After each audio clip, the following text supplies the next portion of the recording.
Subscribe now and press the bell icon. Never miss an update.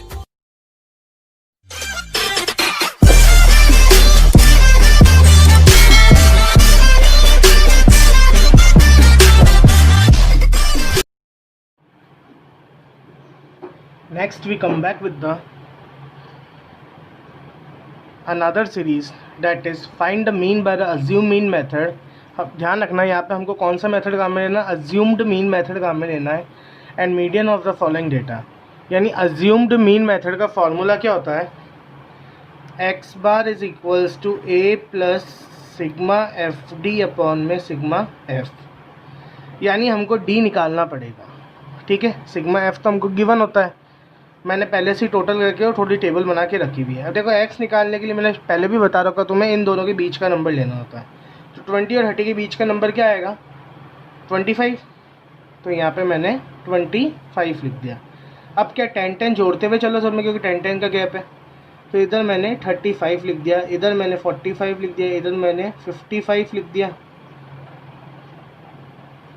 ठीक है। और इधर मैंने 65 लिख दिया।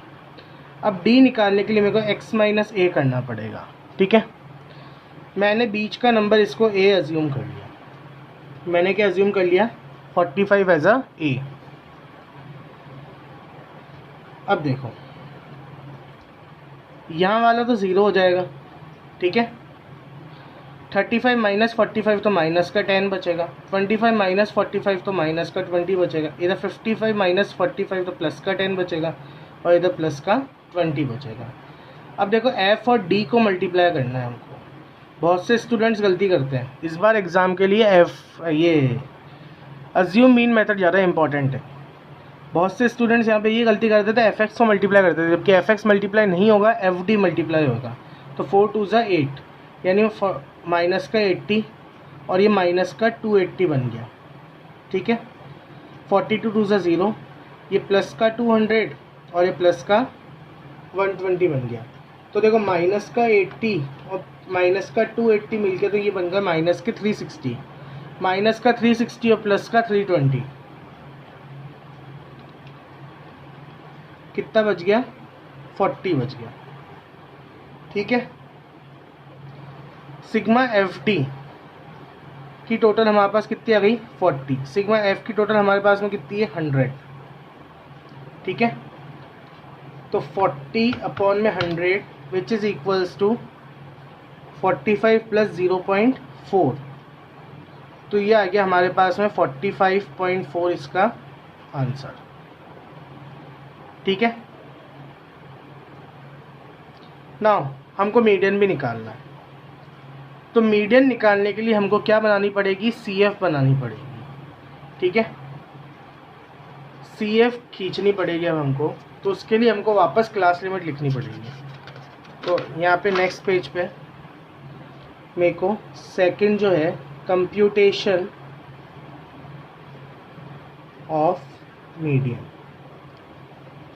मीडियन के अंदर देखो हमको CF चाहिए होता है, हमको F से कोई लेना देना नहीं, हमको X से कोई लेना देना नहीं होता है। मार्क्स जो थे हमारे पास थे 20 से 30, 30 से 40, 40 से 50, 50 से 60 और 60 से 70। जो फ्रीक्वेंसी थी वो हमारी कितनी थी, 4 28 42 20 और 6।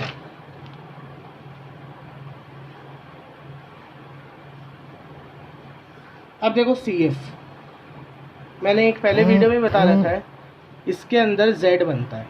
आपको हमको एग्ज़ाम में Z नहीं बताना है, मैं तुमको समझाने के लिए बना रहा हूँ। एरो टू एरो चलो, फिर 4 में 28 जोड़ा और जो रिज़ल्ट आया 32 वो इधर लिख दिया। फिर 32 में 42 जोड़ेंगे और जो रिज़ल्ट आएगा वो इधर लिख देंगे, डेट इज़ 74। फिर 74 में 20 जोड़ा, जो रिज़ल्ट आया इधर लिख दिया 94। फिर 94 में 6 जोड़ा और जो रिज़ल्ट आया वो इधर लिख दिया, डेट इज़ 100। तो हमारा जो मीन है, जो हमारा एन है वो कितना आ गया, 100। और सिग्मा एफ की टोटल हमने पिछली बार करी थी, वो कितनी थी, 100। ये दोनों चीज़ें बराबर आनी चाहिए। अगर ये दोनों चीज़ें बराबर आ रही है तो आपका आंसर करेक्ट है। अब देखो n अपॉन में 2 निकालना पड़ेगा, डेट इज़ 100 अपॉन में 2 निकाला तो 50। 50 देखो किन इन दो के बीच में आ रहा है, तो ये सीरीज ली हमने। इस पैटर्न का क्वेश्चन मैं पहले भी करा चुका हूँ, ठीक है। अब मीन का फॉर्मूला होता है L1 प्लस एन अपॉन में 2 माइनस सी अपॉन में एफ इंटू में आई, ये फॉर्मूला होता है। जहाँ पे L1 हमारे पास में 40 हो गया, एन अपॉन में 2 हमारे पास में 50 हो गया, सी हमारे पास में 32 हो गया ये वाला, एफ हमारे पास में 42 हो गया और आई हमारे पास में 10 है, ठीक है। तो फॉर्मूले में पुटअप कर दो वैल्यूज़ को। 40 प्लस 50 माइनस 32 अपॉन में 42 इंटू में 10, 40 प्लस 50 माइनस 32 करेंगे तो हमको मिल जाएगा 18, डिवाइड बाय 42 इंटू 10।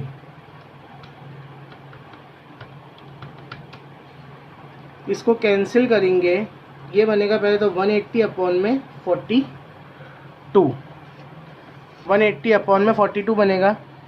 इसको अब कैंसिल करेंगे तो ये आएगा 40 तो ही हमारे पास है प्लस का 4.29, तो ये 44.29 हमारा आंसर हो जाएगा, ठीक है। Next question,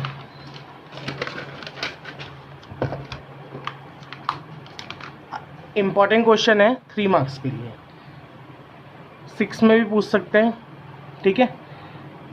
if 2 sides are parallel of a cyclic quadrilateral, देखो एक क्वाड्रिलेटर ड्रॉ करना पड़ेगा हमको जो साइक्लिक हो।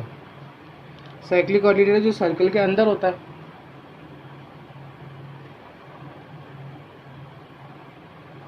ये हमने ड्रॉ कर दिया, A B C D, ये हमने साइक्लिक क्वाड्रिलेटर ड्रॉ कर दिया। 2 साइड जो आपस में पैरेलल है, यानी ये और ये पैरेलल हो गए। Then prove that the remaining sides and diagonals are equal, तो प्रूव करना कि जो बाकी की साइड्स है ना वो इक्वल है और उसके जो डायगोनल्स हैं यानी डायगोनल BD और AC बनेंगे ये भी आपके इक्वल है, ये प्रूव करना है। तो गिवन क्या है हमको,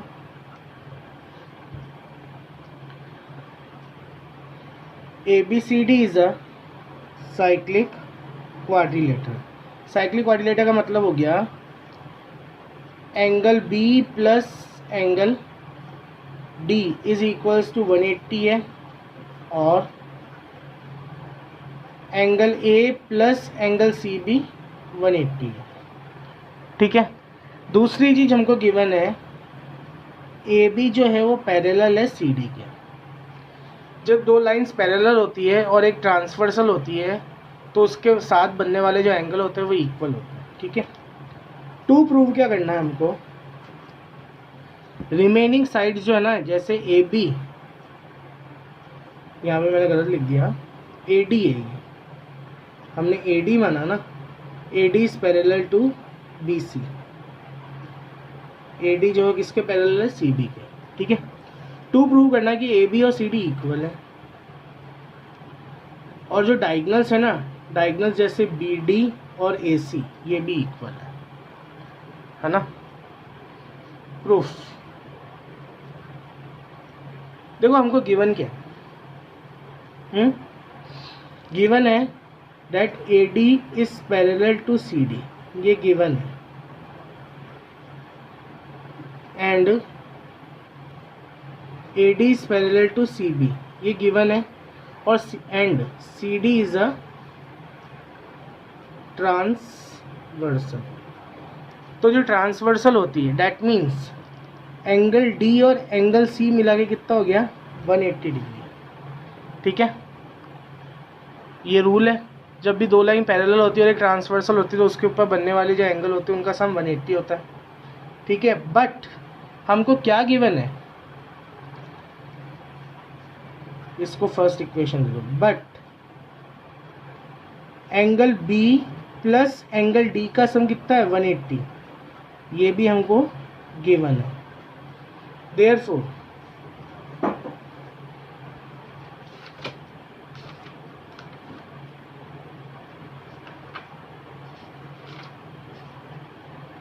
तो क्या हो जाएगा, इसको इक्वेशन सेकंड मान लो। From equation first and second ये दो इक्वल एंगल डी, तो angle B is equals to angle C हो जाएगा। ठीक है, इसको मैंने इक्वेशन थर्ड मान लिया। अब दो ट्राइंगल लेंगे, एक तो मैं ले रहा हूँ ए बी डी ट्राइंगल, ठीक है, in triangle A B D, और एक मैं ट्राइंगल ले रहा हूँ C D A and C D A. ये मैं दो ट्राइंगल ले रहा हूँ। अभी मैंने निकाला एंगल बी और एंगल सी बराबर है। ठीक है, फ्रॉम इक्वेशन थर्ड। अब देखो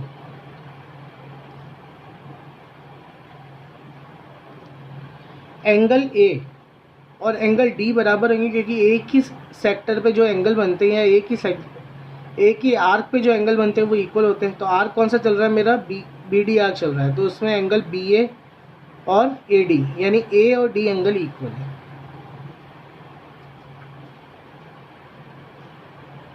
angle made at same arc या सेक्टर बोल लो।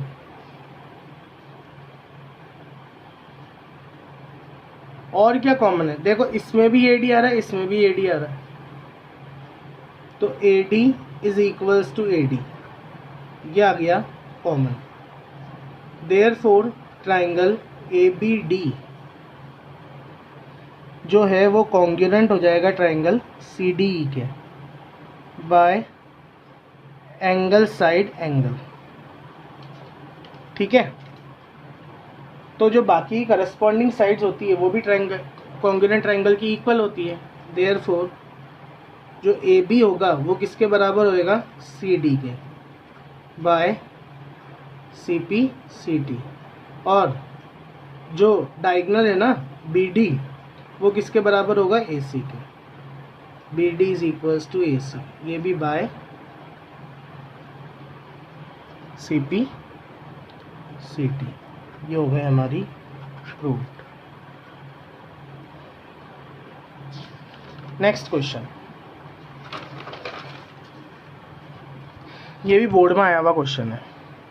इन the given figure if Q A and P B are the perpendiculars, Q and P B perpendiculars हैं, तो परपेंडिकुलर्स 90 डिग्री एंगल बनाते हैं। अगर ए बी पूरा 16 है और ओ ए बी पूरा कितना है, 16 है पूरा, ओ क्यू कितना है, 5√13 है, और ओ पी कितना है, 3√13 है।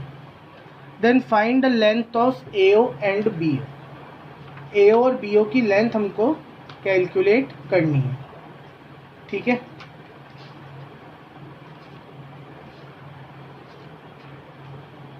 देखो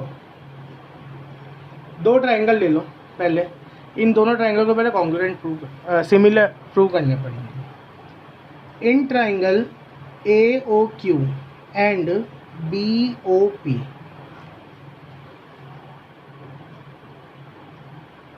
एक तो देखो angle 1 is equals to angle 2, 90 degree. ठीक है, ये एंगल 3 बन रहा है और ये एंगल 4 बन रहा है। Angle 3 is equals to angle 4, vertical opposite angles. Therefore triangle A O Q is similar to triangle B O P by angle angle criteria से इक्वल हो। जब ट्राइंगल सिमिलर होते हैं साइड्स क्या होती है, प्रोपोर्शनल होती है। देयरफॉर ए ओ अपॉन में B O, A O upon में B O is equals to O Q upon में O P is equals to A Q upon में बी पी। ठीक है, जब ट्राइंगल सिमिलर हो जाते हैं तो साइड्स प्रोपोर्शनल होती है। अब देखो ए ओ और ओ बी मिलके ए बी बनता है। ठीक है, तो एक तो x मान लें हम और एक को 16 माइनस x मान लेते हैं, ठीक है। तो हमने देखो AO को तो x मान लिया और OB को हमने 16 माइनस x मान लिया, ठीक है।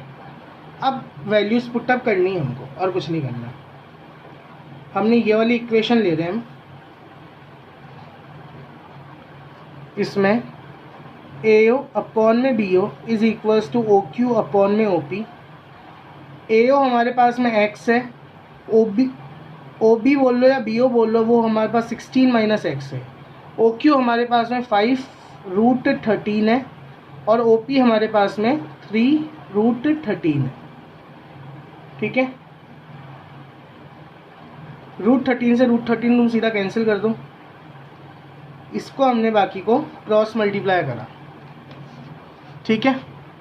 अब क्रॉस मल्टीप्लाई करा तो 3 इंटू एक्स हो जाएगा और 5 इंटू 16 माइनस एक्स हो जाएगा। ये तो हो गया 3x, ये हो गया हमारे पास में 16 5 80 और ये हमारे पास में हो गया 5x। इन दोनों से मल्टीप्लाई करते हैं ना।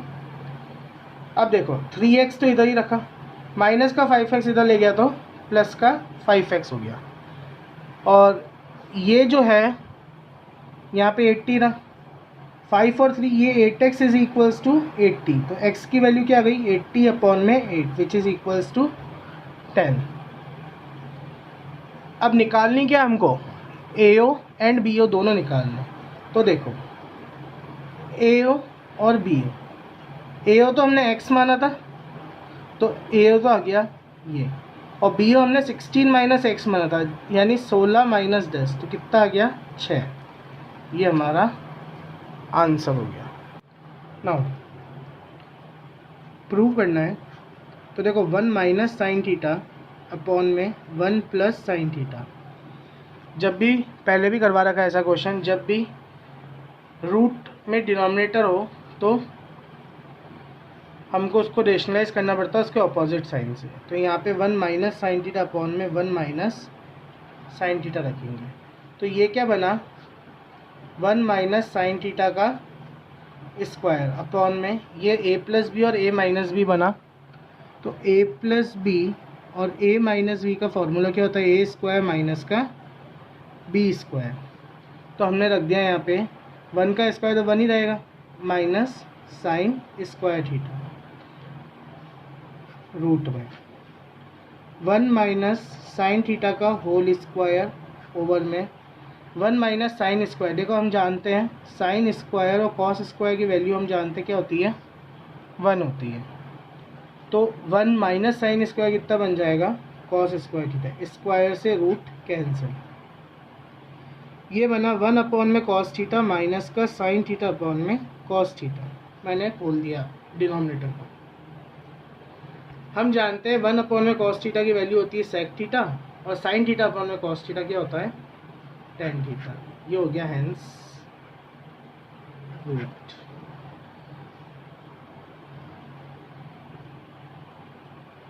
Next question, cos 4 theta plus sine 4 theta. Second question है cos 4 theta plus sine 4 theta is equals to 1 minus 2 cos square theta sine square theta, ठीक है।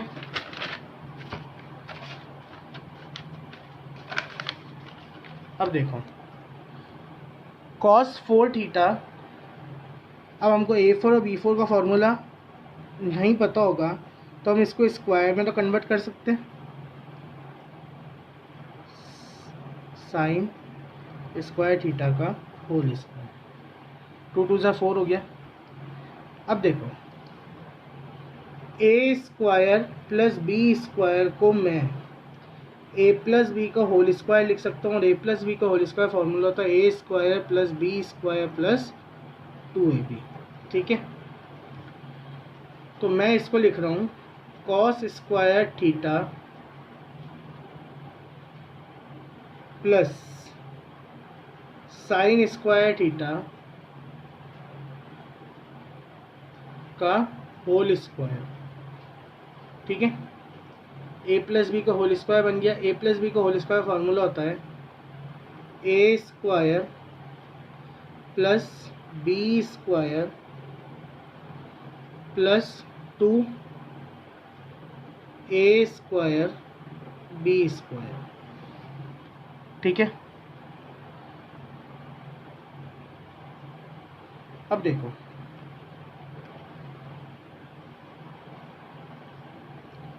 ये क्या बन रहा है पूरा,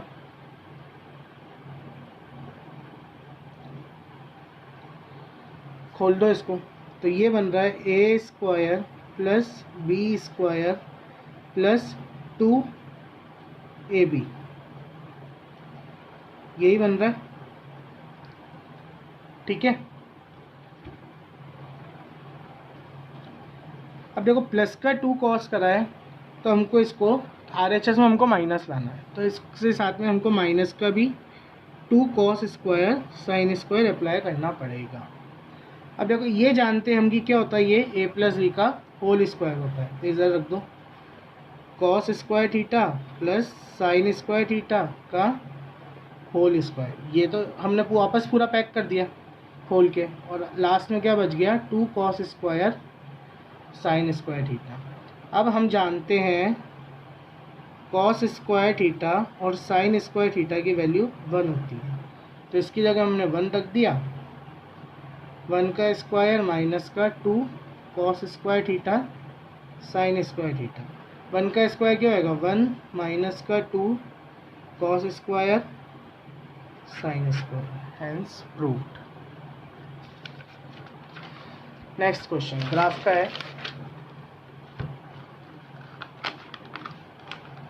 Solve the following equation graphically and shade the triangular regions so formed and find the coordinates of the triangle so formed.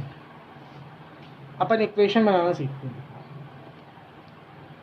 2x plus 3y is equals to 8 है, और x minus 2y is equals to minus का 3 है। किसी भी एक number को उधर भेजना पड़ेगा, तो मैं इसको y को उधर भेज रहा हूँ, तो 2x is equals to 8 minus का 3y, और x is equals to 8 minus का 3y अपॉन में 2। इधर x को इधर ही रखा मैंने, माइनस 3 प्लस का 2y हो गया, कुछ नंबर है ही नहीं। अब टेबल ड्रॉ करनी पड़ेगी हमको, मैं 2 ही सॉल्यूशन निकाल रहा हूँ।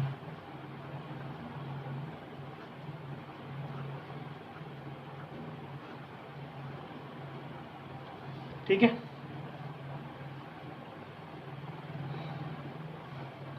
इधर देखो पहले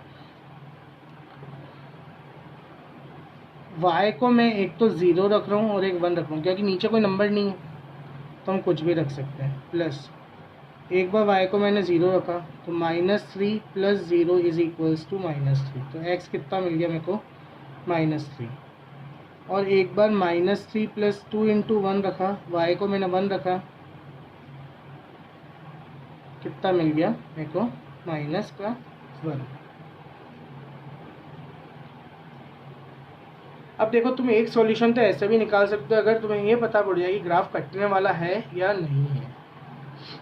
ठीक है, देखो A1 और A2 और B1 और B2 दोनों ही इक्वल नहीं है। A1 और A2 और B1 और B2 दोनों ही इक्वल नहीं है। जब दोनों ही इक्वल नहीं है तो ग्राफ कटेगा, क्योंकि कंसिस्टेंट सॉल्यूशन होता है, लास्ट वीडियो में मैंने बताया था।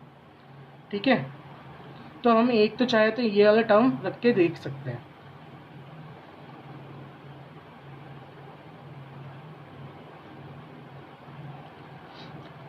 देखो यहाँ पे मैं y के साथ में ऐसा क्या रखूँ, ये आएगा x is equals to 8 minus 3 into 0 upon में 2।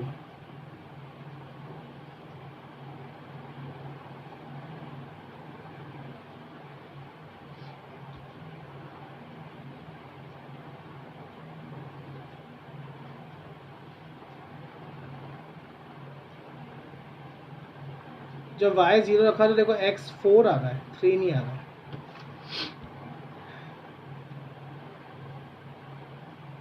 हाँ ठीक है, तब भी कट जाएगा अपना, 4 आ रहा तो भी कटेगा। और y इज इक्वल्स टू